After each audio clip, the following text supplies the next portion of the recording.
Hey guys, welcome to another episode of Amber Unfiltered. Today I want to talk to you about this movie that I watched on Friday called A Sacrifice. It's not going to be a full-on review. I kind of want to talk about a dynamic between two of the characters that I really loved and I really enjoyed watching. But before I do that, don't forget to like, comment, and subscribe. Also, if you want to cash at me at AmberUnfilteredShow, that'd be greatly appreciated. So let's get right into it.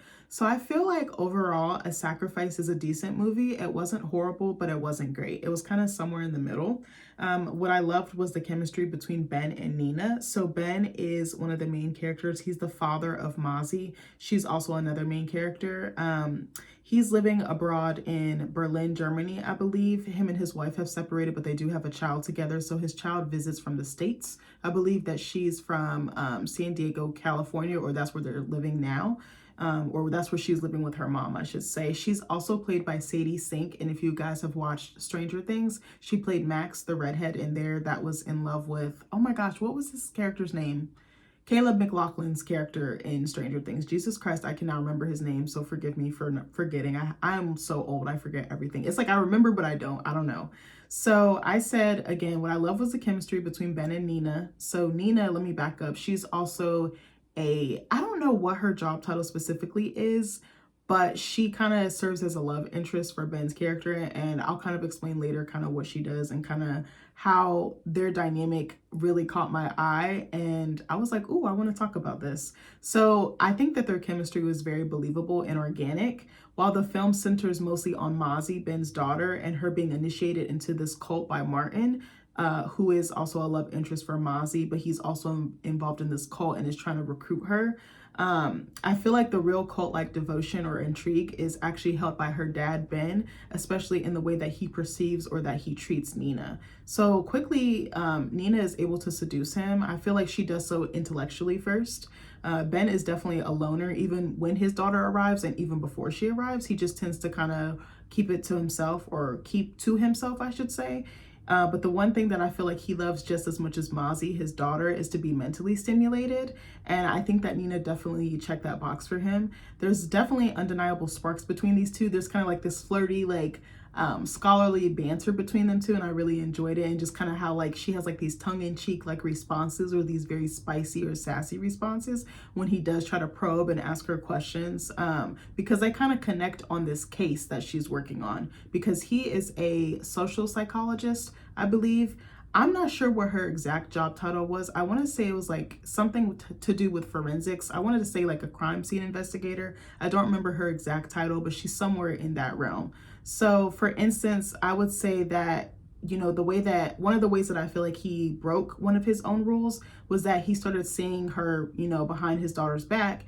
And him and Mozzie have a conversation, because Mozzie actually secretly caught them making out, you know, like in some alley or something, because I guess he had left her at home. She was sleeping and he went out on a date with her, but didn't tell his daughter. He just kind of left a note. I don't remember if he actually said like who he was going to be with and where he was going to be. He just kind of said like, I'm going to be out, like, don't wait up for me, or if you're looking for me, this is where I'm at, type of thing.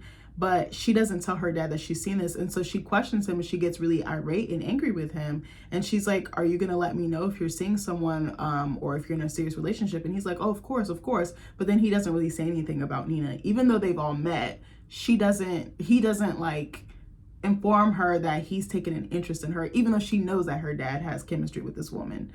I think she called her midlife crisis bait. I was screaming when she said that, because I was like, facts though. So I said that while Mozzie is running off to be with Martin, which is this really cute guy that she meets when she first comes to Berlin, Ben is spending every single second with Nina. So there's kind of a division between him and his daughter. They're both running off to other people instead of to each other. Ooh, that's a good one. I didn't even have that in my notes. So I said it doesn't hurt that Nina is single and she's attractive. She doesn't have any kids. She doesn't have like any elderly sick parents or anything that's pressing besides her work. The only thing that I think she fills her time with is work. I don't remember, like I said, her exact title, but, you know, she does a lot in the crime scene space, especially when there's like a murder or a homicide or something to that effect. I said on top of that, you know, Ben's relationship with his daughter is extremely strained. So her coming there, her coming there to Berlin, it was supposed to be she was kind of like being punished. She was basically sent there because her grades started slipping. She wasn't doing what she was supposed to. So her mom was like, I'm going to send you where your dad is at, and maybe you can clean up your act and like stay with him for the semester, and then you can come back, home when you get your shit together. So I said that her coming there only puts more distance between them instead of bringing them closer together. Because really, I feel like he should have taken the time out to figure out why his daughter was acting up, giving her that extra support, whether that came in the form of a tutor, whether he sat down with her. But he's so caught up in his own world and he's so used to being alone that I almost think that, I don't want to say he doesn't know how to parent. He is to himself, and he's created this world where he doesn't really have to look out for anyone. He doesn't really have to care about anyone outside of himself. Even though he loves his daughter, he can be very selfish. And I think that's something that probably a lot of parents could relate to. I'm not a mom, I don't have kids, but I definitely can understand how you pour and pour and pour and give your whole self into this being, and then you finally get the space to follow up on your interests and finally do the things that you're passionate about, because you had to put that on the back burner to put food on the table and to raise a family. So I definitely can understand that. I said that they refused to address the elephant in the room. So unfortunately, when Mozzie was younger, it's not said how many years ago that this was, but it still stayed in the family. And I think it definitely stained the family dynamic or tainted it. So she accidentally almost drowned when she was younger. They were like on a family trip or something like that on the beach, and she just started drowning. And he's just watching his daughter drown, and he doesn't move a muscle. So the mom / his wife comes out, and she's like booking it like, you don't fucking see our kid like about to die. And the mom, luckily saves her. So I said this little gap or this elephant in the room makes it easier for Nina to kind of like wedge herself in, and she knows that's a vulnerability, and I think she exploits it to her advantage. So on top of that, Nina appears very trustworthy on the surface, and I think it doesn't hurt that she's attractive as well. I think because she's so trustworthy and because she hears him out and she gives him space to confide in her about some of the things that hurt him or keep him up at night, I think it makes it easier for him to let his guard down. I don't want to say he's not necessarily a guarded person, but he's very, I don't want to say closed off. Again, he's just kind of like hermity. I don't know if that makes sense. Like, he's not super secretive or super guarded, but he's not super open as well. Like, it takes a lot for him to want to say, reveal very deep or dark things. Like, he has a friend group, he has a circle that he trusts, but again, he's not going to just willingly volunteer this information. You kind of have to probe it out of him or pry it out of him. So, but he's not full on guarded either. I don't know how to explain. I don't know what a good word is. I think reserved is the better word. So I said he's also very vulnerable because him and his wife split as a result of the drowning. I think that was part of it, but there was other things in the marriage that took place that she was no longer happy with, and they just started falling apart basically, or crumbling, or falling like a stack of dominoes. So he's found out that, his wife or ex-wife has started seeing someone else. And I said that this implies reconciliation is not in the cards for them. So in addition to this, Ben has revealed to Nina how his then wife held a grudge against him because he failed to save Mozzie when she drowned. And I said, again, instead of jumping in the water to save her, he just froze like a deer in headlights. And I said, what's interesting is that he's not a hero, but he's a coward. And I said, I think that fear is a very normal response when something like traumatic or scary like that is happening. And I think that he was almost so shocked to the point that he didn't know how to react. He didn't have the words, he didn't have the muscle memory or the movement or the will to do something or to act.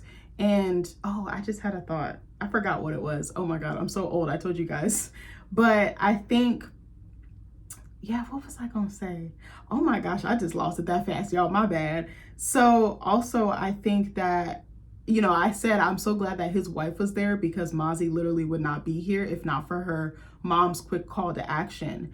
And I said his wife has never forgiven him for it, and as a result, they split up. So, what's interesting too is that Nina validates his feelings because they're at the bar when he's telling her this. Like, I think this is their first date. And I was like, that's such a personal and vulnerable thing to share with someone, but she knows she's got him. She knows she's got him wide open, and she slips right on in, and his guards just drop like a gate. I was like, oh my God, this is a disaster waiting to happen. I almost feel like when characters are too nice or too sweet like that, they have a sinister side, or they have something that they want, some type of agenda, some type of like ulterior motive. And usually I'm right. I'm like, those nice ones, you gotta watch them. It's the quiet nice ones, the ones that have like the angelic face. I'm like, ooh, you gotta look underneath that mask.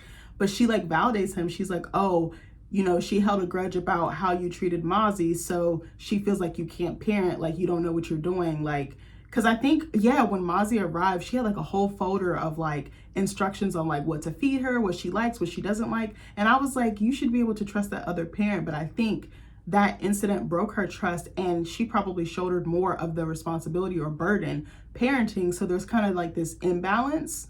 Ooh, yeah, I just thought about that. Yeah, that would be really tough. I feel like too, like not to get all dark, but I feel like if they had lost her, that definitely would have put an even greater wedge in their marriage. And I really still feel like they wouldn't have been able to salvage it. And I know that that's not an easy thing to experience. Shout out to anybody who has gone through that. I wish you healing. I wish you love, because I know that that's a really difficult experience. You don't have children to bury them. It should be the other way around. But anyway, sorry to get all dark there, but I just wanted to shout those people out. But so I said, with a secret like this, again, Nina is able to exploit him emotionally. She knows what his pain points are or his pressure wounds. So I was like, ooh, she knows how to just dig in there if she really needed to. So I said the scene where they discover that Mozzie is missing tipped me off that she was in the cult. But even before that, I feel like there was little telltale signs. Like when Nina was on the phone, there was a scene where she was on the phone and she was accepting a new job offer. We didn't know who she was speaking to. It just said, oh yes, I'm willing to take the position. And she's like, oh, I have the perfect person to take over my old position. And I was like, ooh, I don't know what it is, but I was like, something tells me that she's talking about Ben, but it never showed anything kind of pointing to that. But I was just like, I don't know what it is, but I was like, I feel like he's going to get roped into whatever chaos or madness that she's in. And I was definitely right. So then her using Mozzie as collateral damage to me was very clever on her part. And Nina knows that Ben would move heaven, hell, and earth for his daughter, even though he failed to just that one time.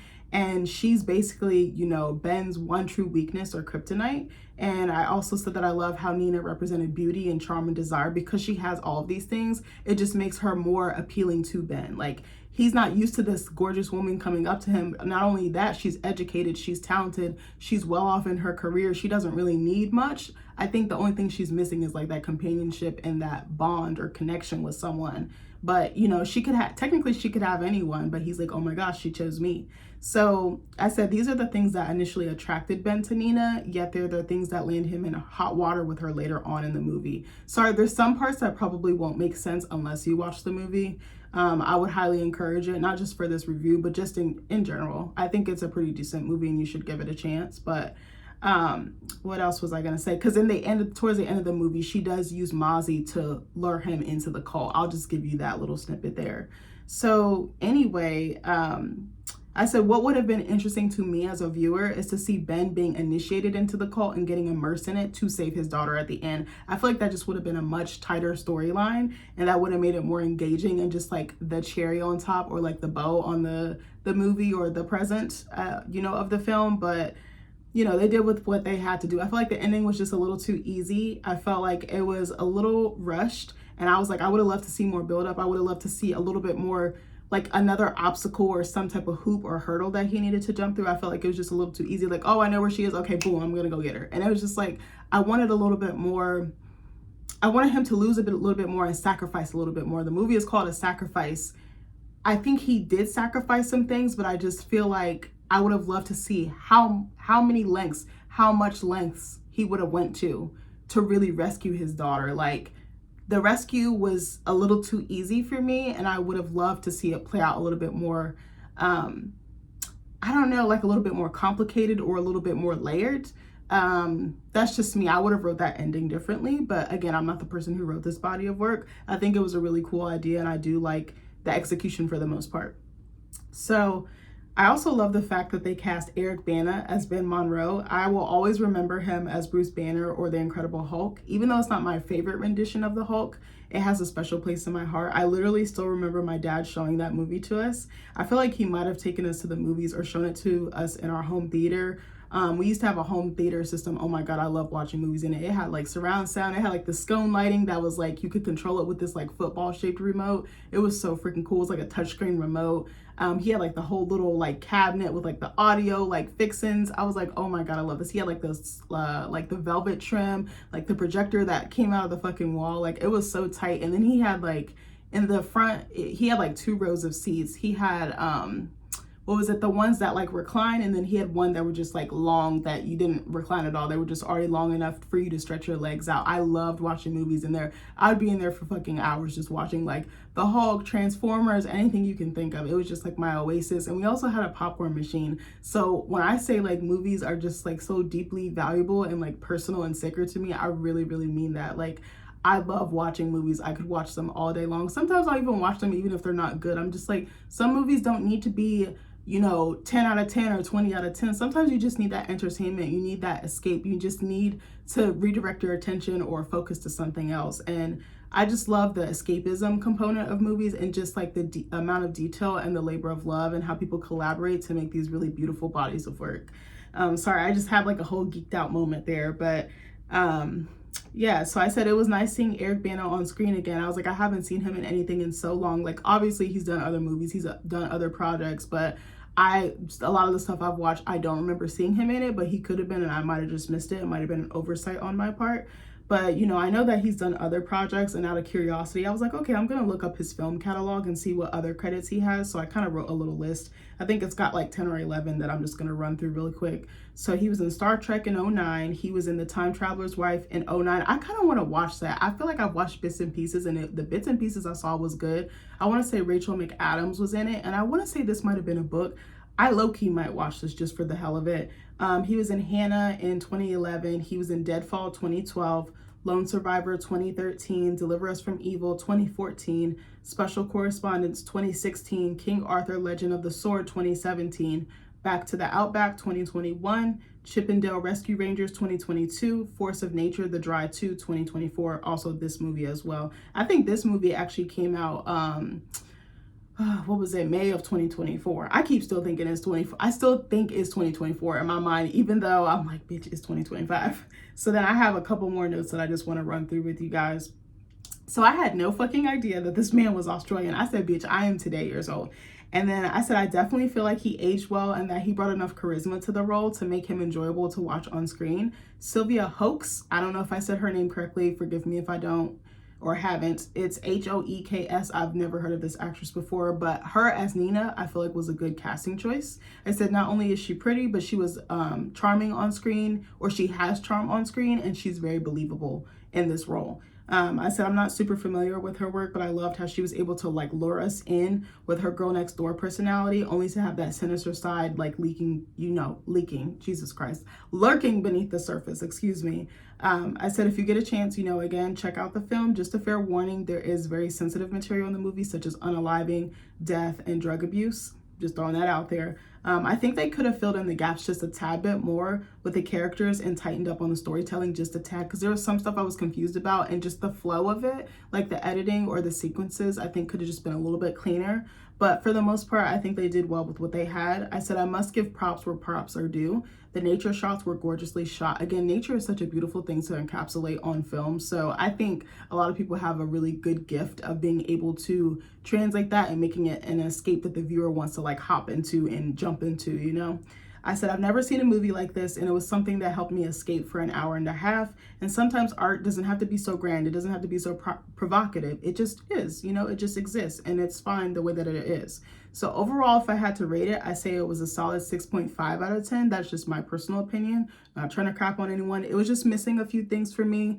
And some of the character decisions didn't necessarily make sense, and some of the way that they tied up some of the storylines or completed them or executed them, I was like, okay, that doesn't really make sense. Like, why would they do X if they would normally do Y? But I was like, I understand it's a movie. It's meant to make you think. It's meant to help you escape. It's meant to provoke thought. So I don't know. I really enjoyed this movie. I love seeing Eric Bana on screen. I say he kind of fine. I was like, he didn't age well. I say he looks good for his age. Like, I don't know. I was like, he looks very handsome, like more seasoned, more salt and pepper. The woman who played Nina, she was phenomenal as well. It was nice seeing Sadie Sink in this role, but I kind of feel like she played a little bit of a different version of Max, just like that sassy, like brash teen. Like, I was like, I would not be talking to my mama like that, because I'd be picking my teeth up off the motherfucking floor. But I really enjoyed this movie. Martin was such an interesting character as well. But again, I don't want to give away too much. I kind of just wanted to talk about those two. I just kind of want to give a few honorable mentions.